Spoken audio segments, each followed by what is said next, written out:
last second decision. In the bottom left is the red Protoss. We have SKillous.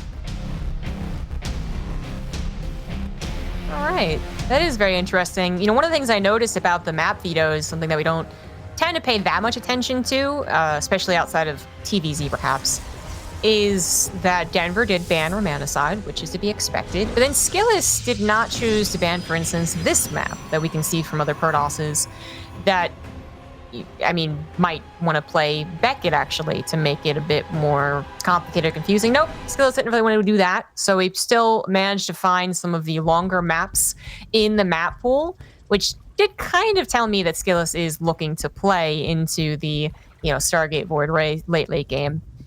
And Denver is already going to throw a wrench at least into that plan, which is by going for a 12 pool, which of course SKillous scouts, but now has to kind of rethink his build order just slightly to compensate. Yeah, and he will have done this thinking prior, unlike Denver, who, again, it's very cool to see when a player starts something and then changes their mind in the last possible second, right? And that just really shows that Denver, that is, he's really just feeling it. He's just really flowing here, and that's a scary prospect if you're SKillous, because again, he seems a little bit stiffer, but stiff is not the worst thing to be when it comes down to defending builds like this. It can be pretty technical. It can come down to a very well practiced, well rehearsed scenario, and on this map it is not uncommon by any means. So SKillous should have a response ready, and already, I mean, we see good positioning on the Cybercore, for example. The exposed building is not very exposed, and it is the less consequential gateway. So things looking good for the Russians so far. Second Zealot was produced, and that should be enough to send these Lings, maybe not packing, but certainly away from killing the gateway, because the Adept is also being chronoed out. Time is ticking down for Denver to do some damage. He does get a surround on one of the Zealots, but this is where the second Zealot really comes into play, and the Adept, she'll just out micro everything, if nothing else. I really don't think the gateway will be taken down, but it looks like Denver is willing to sacrifice his Lings to get this gateway. So yeah, with that intention, absolutely it'll be taken down. Yeah, and he will lose an additional 3 to 4 Zerglings in the process. And that kind of opens up for SKillous to kind of go on the counter offense potentially once that second Adept especially pops up. Denver even sacrificing additional Lings, which is a little bit questionable, seeing it as the Zealot is still back here. And SKillous not really reacting to the Lings, who are just gonna walk in to his main base and look to apply a little bit of extra pressure here as he moves out with his Adept. This is gonna get a little bit chaotic here. And we'll see what happens. The Lings will get surrounded, and so the threat will be dealt with. On the other side, the more interesting thing perhaps happening is the Adept, which will also be surrounded, it looks like, by drones, but that means a few drones are gonna falter regardless. 3 go down for the first Adept, and additional Lings have to be created on the side of Denver, so SKillous with a very healthy worker lead after all is said and done. Exactly. This is the complication of the post-12 pool, If you use your Lings, all of them, to do damage, then you don't have enough to defend back at home, so you have to make more Lings, which in a way is doing damage to your economy. Yeah. And then if you do send all your Lings back home and don't find a whole lot of damage, you could also still be in trouble, but at least you have the defensive setup.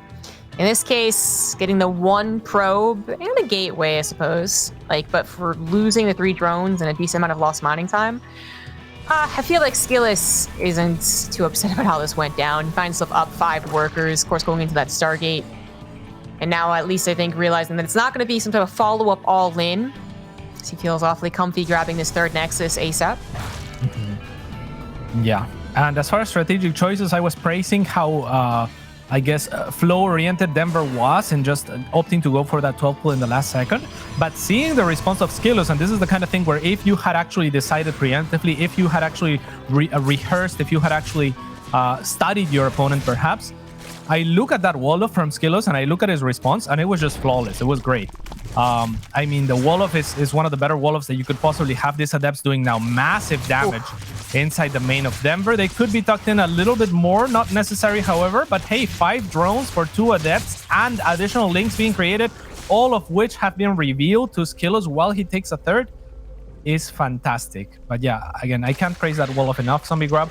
The fact that the exposed building, the gate, the warp gate, the Cybercore is the one in front, makes it so that you can't really surround that one because the cell is close enough that it can just aid to shield it, and the other building is tucked in well enough that only 3 Zerglings could attack it at once, which is the least possible amount of surface area you can get on any map, I think, for that second building. So I wouldn't try a 12 pull against SKillous on this map ever again. So warning to all the other Zergs that he may be facing, I guess. It does feel like it was a build that, as you said, I think Denver was just kind of feeling it. You know, we go into a game, have a plan, and go, you know what, now I'm feeling this one. And yeah, like 50% of the time we're probably wrong, maybe even more. But this is definitely, like, this did not work out for Denver. SKillous reacted quite well, and Denver's attempt to hamper SKillous has now actually injured him more so, as he's continued to be bothered by a depth pressure, even the Oracle getting 3 drone kills without taking much hull damage. Every little thing is going SKillous's way. And now up 16 workers with a 3rd base, well defended, on his way to +1. I mean, I don't... Like, everything is just going so well for SKillous. I honestly don't know what Denver is going to do.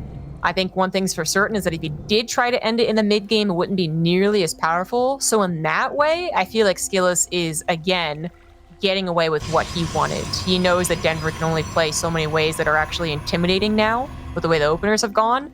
So he's playing the way that I guess every Protoss wants to play nowadays. Yeah, he's adding those targets very early on of a very healthy 3-base economy. So we're very, obviously, like when you see Stargates this early, you think maybe SKillous wants to take it to the late game, but I think he's more likely looking for a timing with something like 6 carriers or something like that and just push out and kill his opponent when the timing hits, because he has accrued such an advantage up until this point that should work out. However, Denver's gonna have something to say about that. There's no shield battery or sentry really to answer these banelings. The Void Rays are out of position, so this could end up doing a little bit of damage for Denver. However, all of those links are already taking damage. The banelings actually not opting to go for the natural base, but instead for the 3rd. He's actually gonna offer SKillous the potential to warp in Stalkers. Stalkers, of course, you know, in the last patch that we got, essentially got buffed against those banelings, so the banelings are not even gonna break through, and things go from bad to worse for the French. Yeah, absolutely. SKillous didn't play that 100% perfectly, but it's hard to criticize him for what is still overall a fantastic game.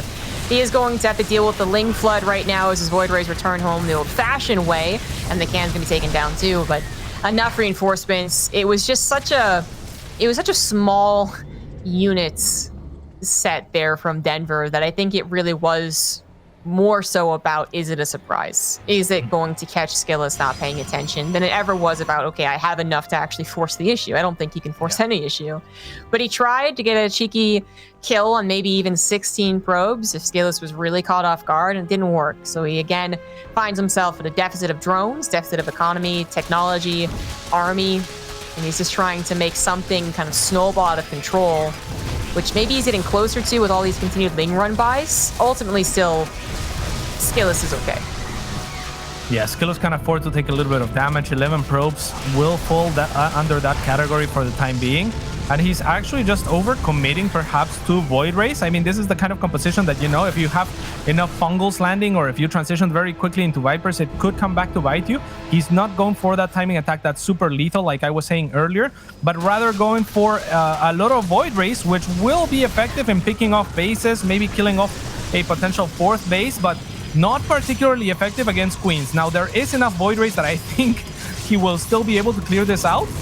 But things are getting a little bit more dangerous than they had any right to, I think. I agree with that, absolutely. A couple of missed transfuses means that 2 queens already fall. There's a 3rd, and transfuses are starting to run low. So there is the cleanup that you were talking about. That is pretty one-sided, but it's just... It is, I mean, Denver's choosing like the right stuff that could cause a weird kind of snowball upset. I do think he's choosing that correctly, but it just was too far gone. So SKillous does take the victory, and Denver probably not going to 12 pull again, as you were saying. Yeah, especially not on that map. I mean, on other maps, you'll at least have a little bit more surface area to work with for that second building. But yeah, Denver, I mean, he tried his darnest to try and make a comeback there, but it was always going to be a difficult position for him. And SKillous will close game 1 with a little bit more trouble perhaps than he was hoping. And this is kind of to speak to the mentality of SKillous, something that could still linger in his mind, something that could still make him, you know, kind of bother him and be like, oh my God, like what was that, right? Like it's an unsettling game perhaps. think that's a good point. That was not the slam dunk victory that SKillous probably foresaw when he was like, oh, I'm doing everything great. This is all going great. He did start to drop the ball a little bit. And if things weren't already so in favor of SKillous, then that is exactly how you suddenly lose control of a one game, is what Denver was doing, just with, actually 60 drones behind you and a few more sets of links. But he was so far behind that it ultimately didn't matter. SKillous gets to breathe a little sigh of relief, but then kind of, has to immediately get back on alert and think, okay, that was not the finish that I was hoping for. Let's make sure to stay on target and actually take this 2-0. As for Denver, going to be a little frustrating towards the end. There's also a bit of a lag situation. Hopefully it doesn't affect the second game. But for Denver, he tried something, it didn't work, and now he might play into a more standard aggressive queen walk, sure, but still more standard than the 12 pool. Game 2 on 2,000 atmospheres. Top right, we got the red Protoss, SKillous. And bottom left, the man who is flowing beyond belief, it is Denver. And really, I think you described it perfectly when you say he tried something. I don't know that Denver has played many games like that in his life. Like, I haven't seen many of those games from him in his professional career, and it really goes to speak of how much he's willing to just kind of go with whatever's going on, just kind of push on that Ling Bane aggression and see, kind of throw stuff at the wall and see what sticks. So I like that, but you have to reel it back and kind of tighten things at some point as well. So maybe somewhere in between stiffness and too much flow would be where I would want to see Denver here. It's all about that balance, as everything in life. Yeah, Denver might have been a little loosey-goosey with the way that he continued to use his lings, for instance, I think is exactly what would be fixed in a different attempt. He would be like, oh, okay, it really wasn't worth having those lings out there, getting only one probe at the end of the day. For what I took as losses to the Adepts. I mean, that could be something that could have fixed it very early on, given a bit of a better start, and we move on. But either way, SKillous was defending rather perfectly until the very last minutes, and even that might have been overconfidence. He was just like, no, I've won. Hold on, no, I've won. Oh, wait a second. Which he did. He didn't ultimately win, but he's got to keep on guard. So this little probe, scouts, harassment does force Denver to take that forward third base. Sometimes on different maps, not really a problem for Zergs, who might have taken it anyways, maybe setting up for a big old queen push. The 2,000 atmospheres is a little bit more awkward for that line of thinking, the forward third, or natural, at the third, if you will, and then the queen push, because it's a bit of a longer map, and it's got more of a pathway to it. Then it's not just direct across the middle. You have to actually kind of skirt over to the left a little bit. We still see queen walks, of course, but it's a little less threatening. Yeah, most definitely. Most queen walks want to hit between the natural and the third base. That is one of the features that makes the queen walk so difficult to deal with, is this area right here. But like you were pointing out, with the base that Denver has taken, he would be hitting this base instead, the one that we're looking at on camera, because, to go to the other location, you would have to take a really awkward path with the queens and take a lot longer to get there. And if you're hitting a location that is kind of telegraphed to your opponent, that they can just consolidate all of their defenses there, and it's a much easier defense than having to defend neutral position where you're spreading your defenses between your main and your natural, or doing what Neep has started to do, which is just consolidate defenses in between, but then you don't have the luxury of overcharges easily or reinforcements and so on and so forth. It's a big conversation because it's so popular, and Denver could definitely still be planning it, but that's what we're talking about it. It's not confirmed yet. Denver still does occasionally try to play just super stock standard, very, very macro, beat your opponent to the late game and hope to kill them before they get to that very obnoxious mass carrier void ray point, right? He does still occasionally play like that, but I think a lot of Zerg players would agree that those sometimes are even the toughest loss is when you're like, I did everything correctly, I thought I was playing perfectly, I thought I got the benefit of being Zerg heading into a late game unattacked and just getting to do my own thing. And the guy still won. Feels bad. So I feel like a lot of Zergs are even looking for alternatives to that feeling, which sometimes is a queen walk, which feels like they can kind of shrug that off a little bit more if it doesn't work. Yeah, for sure. I think my favorite Denver games are when he is playing for the mid game and just kind of looking to deny fourth bases over and over with like roaches and ravagers, sometimes even banelings with speed and the likes. I think that he really thrives in those kind of more chaotic situations. But yeah, I think the Queen Walk is just such a strong build. That said, I don't know that this is my favorite map for it. And given the position of that third base, I think it's rather unlikely. On both ends, actually, the third base that SKillous takes is also even further away to reach. So yeah, I don't think we'll be seeing a Queen Walk. I think if we do, that might be a little bit of a mistake. On the side of SKillous, however, a second Stargate is almost finished. +1 on the air is also being added. So we might see a similar approach to the last game with the many Void Rays here. Yeah, exactly. I think SKillous knows he's going to be able to get away with this, not having to dive towards any, for instance, like Disruptor play either as a follow-up, because he probably is thinking, I think I'm all right against the Queen Walk. So I can defend, need be, with Void Rays, cannons, and shield batteries. And maybe a couple of Mortals pumped out, yes, but it's not the strict dive to the Robo that we might see. I think Trap does it quite a few times. Anyways, the two Adepts get to the third base and not going to find nearly as much success as they did last game. Get, I suppose, a little bit of scouting to see the gases, but the Oracle, that's currently its job, trying to see what exactly is popping out.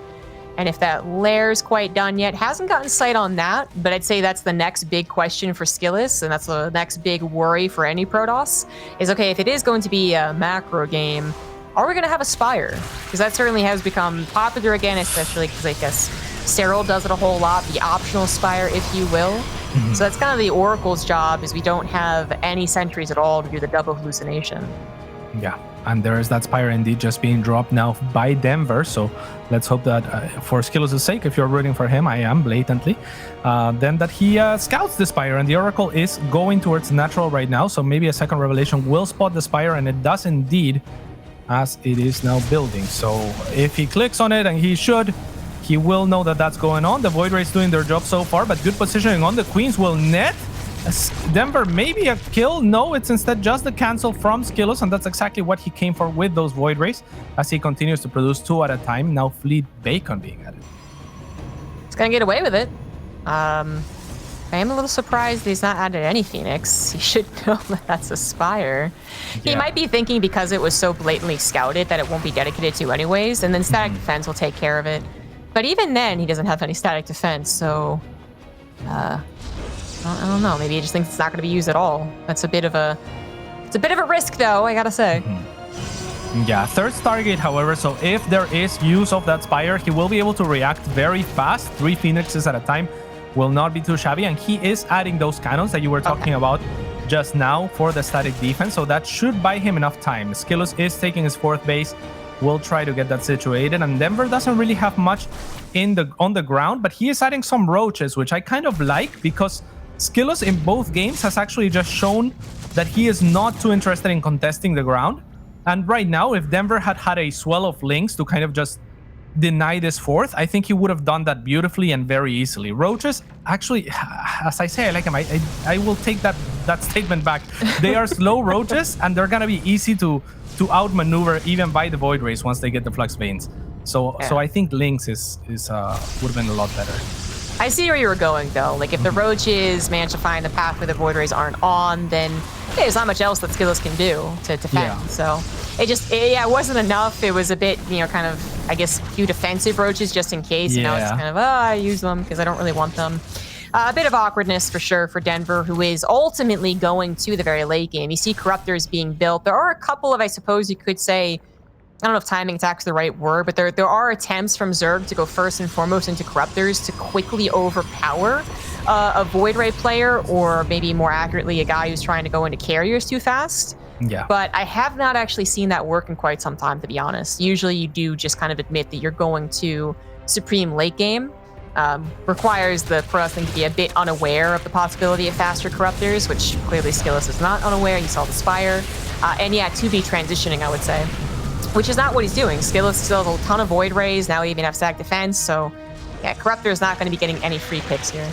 Yeah, most definitely not. And the only player that I've heard advocate for Corruptors against Void Rays is, I think, Solar. And to his credit, he's one of the best Zergs in the world, but I too haven't seen it work that much. And I mean, SKillous was already, like you said, producing so very many Void Rays that Corruptors is maybe not the way to go here for SKillous, but he is getting that Hive. If he can get the Vipers out to aid with those parasitic bombs and force or continue to force this large number of Void Rays, then all of a sudden maybe the Corruptors can get a clean off after the army has been whittled down a little bit, or at least hurt a little bit by that parasitic bomb, as Void Rays do tend to clump up a lot. That's certainly true. But it is becoming a bit less about the Void Rays as time goes on, and a lot more about the ground army that SKillous has now finally dedicated to. Now, it's taken him a while to do so, but we're about to see a big old burst of energy basically from SKillous, because his economy has all been directed into a lot of gateway production that is now done as I speak. So Denver's got to be a little bit careful about that. He might have even gone too overboard on the Corruptors, which, yeah, are now very capable of one-shotting the Void Ray, but definitely can't help when it comes to a ground attack. I mean, I guess they can go after a Warp Prism, but yeah, other than that, it can be a bit tricky. So Denver is going to have to also think about any potential ground-based attacks for the next couple of minutes, I would say, before we really do head into mass carrier, you know, whatever else. And that's what he's trying to do. He's trying to set up spine crawlers, but it's just maybe a couple seconds too late. Zealots are already on top of it, and SKillous is already moving into his 4th base. Yeah, this is one of the most unfortunate things that can happen to you as a Stark player when you have the presence of mind to anticipate a move like this. But like you said, just a couple of seconds a little bit too late, and you move your army away. You say, okay, well, that's going to be done. And no, it's not. The Zealots will show up. However, enough roaches still left over for Denver to make something happen here. The Void Rays knocking, however, on his door, taking a good angle there where the Archons cannot follow with the Corruptors, but it's not nearly enough. And SKillous looks to be situating himself to take down this base. Good maneuvering from Denver to pick off a lot of Void Rays. Actually, there's only like 6 remaining here. And now with the Ling and Roaches reinforcements coming back from that defense against the Zealots, it looks like Denver's gonna hold. But SKillous will identify this and send another group of Zealots and poke again at the front. A couple of Spore Crawlers on the front here have actually been very annoying for SKillous to basically dodge around. He doesn't really want to focus fire them, but inevitably has to, and otherwise just has to avoid them. Finally, they have been, for the most part, taken out. Just the last 2 now being taken down as the Broodlords weren't quite ready to go. Now there's Stalkers as well. Blink about 40 seconds away, so not done for now, but the Broodlords aren't actually able to escape. The Void Rays jump on top of them, sacrifice themselves perhaps to take all but one Broodlord down, perhaps making way for the ground army of SKillous to actually win the fight. And it is awfully close. That last Broodlord helping just the tiniest little bit, but it's gonna have to come down to Roaches and Lings, which Denver is struggling to afford, apparently having a bit of a larva problem, and now again trying to get Corruptors into play. But that's when Blink is finishing, that's when all the upgrades are finishing. SKillous still reinforcing. Ooh, it's a bit of a dangerous disruptor shot. Still reinforcing from across town, never got a Warp Prism, and that alone might be why Denver lives, but he is going to be seriously hampered in this game. Even if he were to hold now, which might not be possible, the Stalkers go up their ramp, the Blinding Cloud, to try and save the Broodlords as they do finally finish. They'll take down the anti-air, but 36 drones have been lost. The 4th base was lost, and SKillous is still on 5 bases, 82 probes. Yeah, and the 4th base now, the 5th base before is exposed, so SKillous can just kind of retreat while threatening this base at the same time, and that's exactly what he's going to do. Of course, the Broodlords are going to be very slow to follow and chase this army around, which means more damage will happen on the north side of the map, and this is looking fantastic for SKillous, who should just be focusing on an ultimate defense against the Broodlord push. I would love to see some Tempest starting to be produced, because he certainly has done enough damage that if he can just defend, he will win this game.